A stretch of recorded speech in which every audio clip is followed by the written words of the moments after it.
दोस्तों आज की इस वीडियो के अंदर हम लोग एनसीईआरटी गणित कक्षा 10 के प्रश्नावली 5.2 का प्रश्न संख्या 12 हल करने वाले हैं। तो ये प्रश्न आपको थोड़ा कठिन लग सकता है, आपको बड़ा भी लग सकता है, लेकिन आप लोग इस वीडियो को थोड़े ध्यान से समझिएगा, आप इसे अच्छे से समझ जाएंगे। तो चलिए प्रश्न में पढ़ लेते हैं कि क्या कहा गया है। तो देखिए इसमें कहा गया है कि दो समांतर श्रेणियों का सारवंतर समान है, यानी कि दो समांतर श्रेणी है। यदि इनके समूह पदों का अंतर 100 है तो इनके हजारवें पदों का अंतर क्या होगा, हमसे यही पूछा गया है। ठीक है, तो इसे ध्यान से समझिए। तो इस सवाल को मैं और सरल भाषा में समझा देता हूं, क्योंकि अगर आप सवाल नहीं समझे रहेंगे तो उसे लगाना तो बहुत दूर की बात है।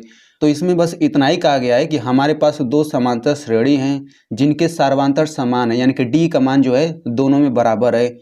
इनके समूह पदों का अंतर 100 है, यानी कि दोनों समांतर श्रेणियों का समूह पद कुछ ना कुछ होगा कि नहीं। पद मतलब संख्या, यानी कि दोनों समांतर श्रेणियों का 100वें नंबर पे कोई ना कोई संख्या होगा, तो उन्हीं संख्याओं का अंतर यानी घटाना, अंतर मतलब घटाना होता है, तो उन्हीं दोनों समूह पदों का अंतर 100 आ जाता है। तो ऐसे ही इनके हजारवें पदों का अंतर पूछा गया है। ठीक है, तो सबसे पहले तो जो दिया है हम लोग वहाँ से एक समीकरण बनाएंगे, यानी कि दोनों समांतर श्रेणियों का समूह पदों का अंतर 100 दिया है ना, तो हम लोग सबसे पहले दोनों समांतर श्रेणियों का समूह पद निकालेंगे, फिर उनका अंतर करके 100 के बराबर कर देंगे, तो वहाँ से एक समीकरण बन जाएगा। उसी का यूज हम लोग हजारवें पदों का अंतर निकालने में करेंगे। ठीक है, तो आप लोग बस देखते रहिए, आपको अच्छे से समझ आ जाएगा। तो हम लोग मान लेते हैं कि यहाँ पे ये पहला श्रेणी है, ठीक है, और यहाँ पे हम लोग मान लेते हैं कि दूसरी श्रेणी है समांतर श्रेणी। तो हम लोग ये मान लेते हैं कि जो पहली समांतर श्रेणी है उसमें प्रथम पद यानी कि a बराबर हम लोग a1 मान लेते हैं। ठीक है, और यहाँ पे d यानी कि सर्वांतर हम लोग मान लेते हैं d1। अब इसे थोड़ा ध्यान से समझिएगा यहाँ से। और जो दूसरा समांतर श्रेणी है इसका पहला पद हम लोग मान लेते हैं कि कैपिटल A1 है, यानी कि बड़ा लेटर A1 मान लिया हमने। और D बराबर क्या मानेंगे, चूंकि दोनों समांतर श्रेणियों का सर्वांतर समान है, तो यहाँ पे मैंने D बराबर D1 माना, तो यहाँ पर भी D बराबर D1 ही रहेगा। ठीक है, अब यहाँ पे मैंने A बराबर यानी दोनों का प्रथम पद यहाँ पे मैंने स्मॉल a1 और यहाँ पे मैंने बड़ा A1 क्यों माना, इसे ध्यान से समझिएगा। क्योंकि दोनों समांतर श्रेणियों का प्रथम पद जो है दोनों अलग अलग है, इसीलिए हमने A1 और कैपिटल A1 माना। लेकिन यहाँ पे सर्वांतर D1 दोनों में इसीलिए माना क्योंकि शुरू में कहा गया है कि दो समांतर श्रेणियों का सर्वांतर समान है। ठीक है, तो यहाँ पे मैंने A बराबर A1 और A बराबर कैपिटल A1 माना। जरूरी नहीं है कि आप भी यही माने, आप इन दोनों समांतर श्रेणियों के प्रथम पद को आप x y करके भी मान सकते हैं, आप चाहें तो C और D करके भी मान सकते हैं। मतलब आप जो भी मानेंगे उसको आप लोग दोनों अलग रहना चाहिए। ठीक है, और यहाँ पे D का मान जो भी आप मानेंगे वो दोनों सेम रहना चाहिए। जैसे D बराबर अपने Z माना, तो यहाँ पर भी D बराबर क्या रहना चाहिए, Z ही रहना चाहिए। तो यहाँ पे मानने के बाद अब हम लोग दोनों समांतर श्रेणियों का समूह पद निकालते हैं, तभी तो उनका अंतर करेंगे। तो इस समांतर श्रेणी का समूह पद निकालिए। तो सबसे पहले आपको यनवा पद पता रहना चाहिए। an बराबर क्या होता है, a plus n-1 into D. तो ये यनवा पद का सूत्र होता है। तो अगर हम लोग n की जगह जो चीज़ रखेंगे वही पद निकलता है। जैसे मैं अगर n बराबर 10 रखूँ तो 10वां पद निकलेगा, n बराबर 20 रखूँ 20वां पद निकलेगा।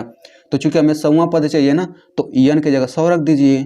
ठीक है, तो ये हो जाएगा a100 बराबर a को ऐसे ही रहने दीजिए, फिर प्लस n की जगह भी 100 रखेंगे ना, क्योंकि यही वाला n तो यहाँ पर भी है। तो कितना हो जाएगा 100 माइनस 1 इंटू डी। अब इतना करने के बाद आप सभी का मान रख दीजिए। तो इस समांतर श्रेणी में a का मान क्या है, a का मान a1 है प्लस, अब यहाँ पे 100 में से 1 घटाएंगे कितना आ जाएगा, 99 आ जाएगा। और d का मान क्या है, d का मान d1 है, ये हो गया d1। इस तरीके से पहले समांतर श्रेणी का समूह पद इतना आ गया। अब ऐसे ही दूसरे समांतर श्रेणी का समूह पद हम लोग निकाल लेते हैं। ठीक है, तो इसका समूह पद क्या होगा, बिल्कुल इसी में n बराबर 100 रख दीजिए। तो a100 बराबर हो जाएगा a plus 100 minus 1 into D. ठीक है, तो a बराबर इसमें कैपिटल A1 है, तो यहाँ पे कैपिटल A1 रखिए, फिर प्लस 100 में से 1 घटा 99। डी का मान क्या है, डी का मान तो D1 ही रहेगा। तो अब देखिए दोनों समांतर श्रेणी का समूह पद निकल गया। अब इन्हीं दोनों का अंतर यानी इन्हीं दोनों का घटाना 100 के बराबर दिया गया है, तो हम इसमें से इतना घटा करके 100 लिख लेते हैं। तो a1 हो गया प्लस 99 d1 माइनस कर लेते हैं, फिर कैपिटल A1 हो जाएगा, फिर प्लस 99 d1, ये बराबर किसके हो जाएगा 100 के। तो यहाँ पे आप लोग ध्यान से समझिएगा कि अगर आप यहाँ पे इसको लिखते समय अगर आप कोष्टक यहाँ पे नहीं लगाएंगे तो गलत हो जाएगा। ठीक है, जब भी दो पद या फिर दो पद से अधिक रहता है तो वहाँ पे कोष्टक जरूर लगाते हैं हल करते समय। तो यहाँ पे मैंने कोष्टक लगा दिया। अब ये आपका हो जाएगा A1 प्लस 99 D1। अब माइनस का इन सभी के अंदर गुणा होगा तो माइनस कैपिटल A1 फिर माइनस 99 D1, ये किसके बराबर हो जाएगा 100 के बराबर। अब यहाँ पे आप देख सकते हैं 99 D1 माइनस 99 D1 ये दोनों कट जाएगा, बचेगा क्या A1 माइनस कैपिटल A1 बराबर क्या आ जाएगा 100 आ जाएगा। ठीक है, तो यहाँ से हमें ये समीकरण मिल गया। अभी हम लोग आगे इसका यूज करेंगे। ठीक है, हमें तो ये निकालना नहीं है, हमें क्या निकालना है, हमें इनके हजारवें पदों का अंतर चाहिए। तो अब हम लोग इनका हजारवां पद निकालते हैं तभी तो अंतर करेंगे। तो हजारवां पद निकालने के लिए n बराबर 1000 रखिए इसी में, तो आप इसी में n बराबर 1000 रख दीजिए सूत्र में। तो ये हो जाएगा A1000 बराबर A प्लस और n की जगह 1000 हो जाएगा तो 1000 माइनस 1 इंटू डी। ये हम सबसे पहले समांतर श्रेणी का हजारवां पद निकाल रहे हैं। तो ये हो जाएगा बराबर, अब A का मान क्या है, A का मान A1 है तो A1 रख दीजिए प्लस 1000 में से 1 घटेगा 999। D का मान क्या है D1 है, तो पहले समांतर श्रेणी का हजारवां पद ये रहा। ठीक है, ऐसे ही दूसरे समांतर श्रेणी का हजारवां पद निकाल लेते हैं। तो ये हो जाएगा A1000 बराबर A plus 1000 minus 1 into D. बस इसी में मैंने n बराबर 1000 रखा है। तो A बराबर इसमें कैपिटल A1 है तो कैपिटल A1 रखिए फिर प्लस 1000 में से 1 घटेगा 999। D का मान क्या है D1 ही है। ठीक है, तो इन्हीं दोनों का अंतर पूछा गया है तो इन्हीं दोनों को घटाएंगे ना, तो घटा लीजिए। तो A1 प्लस 999 D1 माइनस, अब ये कोष्टक में लगा घटाएंगे ना, तो A1 प्लस 999 D1। हमें इसी का मान पूछा है क्योंकि यही तो हजारवें पदों का अंतर होगा। तो हल करिए इसी को, A1 माइनस 999 D1 माइनस का गुणा करिए तो ये हो जाएगा minus capital A1 minus 999 D1। तो यहाँ से आप देख सकते हैं ये और ये दोनों कट जाएगा, कट गया, बचा क्या A1 माइनस कैपिटल A1। ठीक है, तो हमारे पास इतना आ गया और ये किसके बराबर है, ये तो 100 के बराबर है, तो इसके बराबर हम यहाँ पे 100 नहीं लिख सकते हैं। ठीक है, तो इस तरीके से इनके हजारों पदों का आंसर 100 आ गया। तो इसे मैं रिपीट कर देता हूँ कि मैंने इसे कैसे लगाया, आप लोग ध्यान से समझिए। हमने सबसे पहले प्रथम समांतर श्रेणी और द्वितीय समांतर श्रेणी का A और D का मान लिया। तो हमने प्रथम समांतर श्रेणी का A बराबर A1 माना, D बराबर D1 माना। ठीक है, वैसे ही आप यहाँ पे मान लीजिए।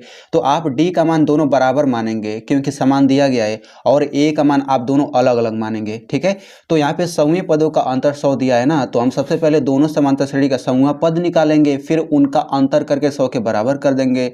तो यहाँ से मैंने इसका सौवां पद निकाल लिया, तो सौवां पद ये आ जाएगा ना, और दूसरे समांतर श्रेणी का सौवां पद ये आ गया। तो इन्हीं दोनों का अंतर करने पर 100 दिया गया है, अंतर मतलब घटाना, तो इसमें से इतना हम लोग घटा करके 100 के बराबर कर दिए। तो हल करने पर यहाँ से पहला समीकरण आ गया। लेकिन हमसे ये तो पूछा नहीं, हमसे क्या पूछा है, हजारवें पदों का अंतर। तो अब हम लोग इन दोनों समांतर श्रेणियों का हजारवां पद निकालेंगे। तो हमने समांतर श्रेणी प्रथम समांतर श्रेणी का हजारवां पद निकाला तो इतना आ गया, और दूसरे समांतर श्रेणी का हजारवां पद इतना आ गया। तो इन्हीं दोनों का अंतर करने पर जो आएगा वही पूछा है, तो हमने इसका अंतर करने पर इतना आ गया, और ये 100 के बराबर यहाँ पे आप देख ही सकते हैं। तो यही आंसर हो जाएगा। तो अगर आपको वीडियो अच्छा लगा तो इस वीडियो को एक लाइक कर दीजिए, और इस वीडियो को अपने दोस्तों के साथ जरूर शेयर करिए ताकि वो भी इतनी सरल तरीके से इसे समझ सकें।